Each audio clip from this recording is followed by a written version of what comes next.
Olá, bom dia meu irmão, minha irmã, que alegria ter você aqui mais uma vez estudando a palavra do Senhor nessa jornada em cima de Atos. Eu quero saber se Deus tem falado ao seu coração, se tem sido bom participar desse devocional. Deixa aí nos comentários as suas pontuações, as sugestões que você tem, seu nome, de onde você está participando. Interage, eu quero muito te conhecer. E hoje nós vamos avançar e eu quero ler Atos capítulo 2, verso 24, apenas uma parte que diz assim: mas Deus o ressuscitou.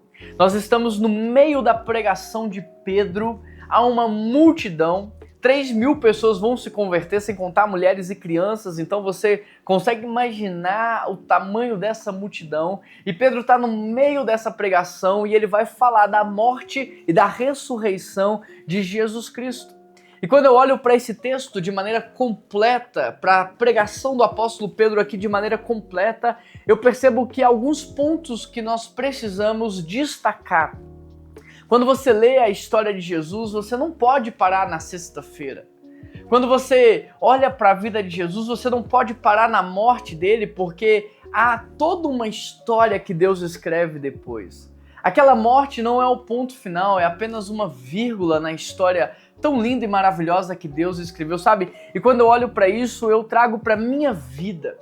Porque muitas vezes nós focamos em pontos específicos, pontos negativos, e nós pensamos que esses pontos nos definem.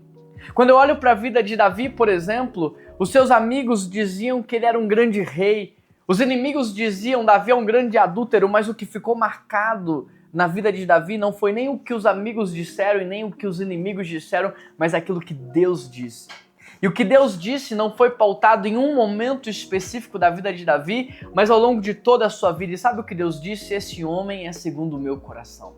Nós não podemos olhar para a história de Jesus e fazer um recorte na sua morte. Nós não podemos olhar para a sua vida e fazermos um recorte na sua queda, no seu pecado, na sua rebelião. Há uma oportunidade em tudo isso. E quando eu olho para esse texto, então eu aprendo que a cruz, ela parecia derrota, mas era só uma vírgula na história. A sua queda pode parecer uma derrota, mas é só uma vírgula na sua história. O seu pecado pode ter uma cara de derrota, mas pode ser só uma vírgula se houver arrependimento e mudança de postura no seu coração. Humanamente, na sexta-feira, tudo parecia perdido, mas espiritualmente as coisas estavam melhorando. Tem coisas que às vezes precisam piorar para melhorar. E talvez por causa da sua queda você se tornou mais quebrantado. Talvez por causa do seu pecado você ficou mais humilde, mais piedoso. Eu não sei, sabe? Talvez não foi Deus que gerou esse sofrimento, mas o que eu sei é que Ele não desperdiça esse sofrimento e Ele está usando tudo isso para te fazer crescer. A segunda coisa que eu observo nesse texto: a morte não teve a última palavra na vida de Jesus. A morte não foi o fim, a morte não o deteve, Ele venceu a morte. Aquilo que aconteceu com você não é o seu fim, não é a última palavra. Deus está aqui através do Espírito Santo para te levantar, para te dar a oportunidade de viver o novo dele. A terceira coisa que eu aprendo é que Deus, ele dirige a história inteira. Deus não dirige só uma parte da sua vida. Se você se submete, se você deixa, Ele está escrevendo a história inteira. E neste exato momento Ele pode estar escrevendo ou colocando uma vírgula para mudar o rumo dessa história. A grande pergunta é: o que você quer viver? Porque se você quer que seja uma vírgula e que uma história nova seja escrita, permita Deus agir na sua vida. Agora, se você quer continuar vivendo dessa maneira, então sim, isso pode ser um ponto final, mas não é a vontade de Deus. Ele quer mudar, Ele quer fazer com que você viva os melhores anos, Ele quer usar você. A quarta coisa que eu aprendo aqui é que a ressurreição, ela define o capítulo anterior. A sua vida com Deus redefine tudo que você viveu sem Ele. O seu arrependimento redefine tudo que você fez antes de se arrepender. A sua mudança de comportamento, ela redefine o padrão que você havia estabelecido para você. É isso que eu vejo Deus fazendo na vida dos heróis da fé. Quando você pega ali a lista de heróis da fé de Hebreus, você tem uma prostituta, Raabe, você tem ali um adúltero, você tem ali homens que foram colocados ali porque se arrependeram, porque viveram uma vida que glorificaram a Deus, mas sim homens que pecaram como eu e você. A ressurreição redefine o capítulo anterior, que foi a morte da sexta-feira, o seu arrependimento, a sua confissão, a sua mudança de postura, a sua entrega ao Senhor, hoje pode também redefinir a sua vida. E é sobre isso que eu quero orar. Quero convidar você a se arrepender, porque aquilo que você fez não define quem você é. Se você se arrepender, uma nova história pode ser escrita, mas não uma história que será inventada.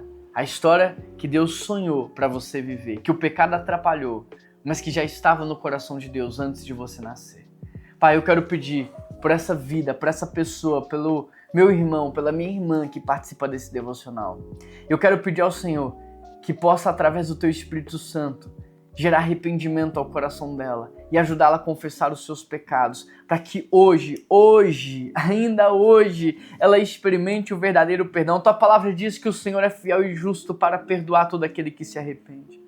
O Senhor é aquele que pega o nosso pecado e lança no mar do esquecimento.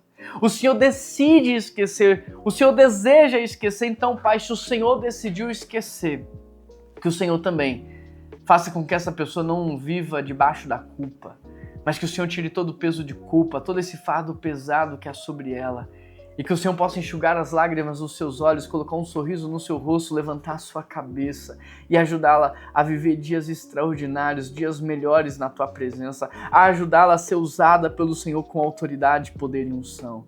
Eu peço ao Senhor pela restauração do meu irmão e da minha irmã, para que juntos nós possamos viver o melhor de Deus. Essa é a oração que eu te faço em nome de Jesus. Amém. Um grande abraço. Que Deus te abençoe e, por favor, compartilhe esse devocional. Se inscreva no nosso canal. Nos ajude a espalhar a mensagem do Senhor a muitas pessoas. Um grande abraço e eu te vejo amanhã.